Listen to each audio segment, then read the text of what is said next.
অমরিশ লাল পুরী, যাকে সবাই অমরিশ পুরী নামে চিনেন, পাঞ্জাবের নাওআন শহরে 1932 সালের 22 জুন জন্মগ্রহণ করেন। তিনি যখন প্রথম প্রধান খলনায়ক হিসেবে চলচ্চিত্রে অভিনয় করেন তখন তার বয়স ছিল 50 ছুঁই ছুঁই। 1970 সালে দেব আনন্দের প্রেম পূজারী ছবির মাধ্যমে তার বলিউডে অভিষেক ঘটেছিল। তিনি ব্যক্তিজীবনে 400 এর অধিক ছবিতে অভিনয় করেছিলেন।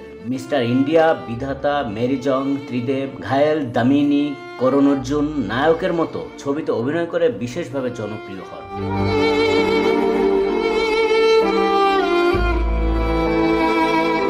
অমরিশ পুরী মেলোডিসপ্লাস্টিক সিন্ড্রোমে আক্রান্ত হন, যা কিনা দুর্লভ ব্লাড ক্যান্সার। 2004 সালের 27 ডিসেম্বর মস্তিষ্কে রক্তক্ষরণজনিত কারণে হাসপাতালে ভর্তি হন। মস্তিষ্কে অস্ত্রোপচারের পরে তার আর জ্ঞান ফেরেনি। পরিশেষে 2005 সালের 12 জানুয়ারি 72 বছর বয়সে তিনি মৃত্যুবরণ করেন।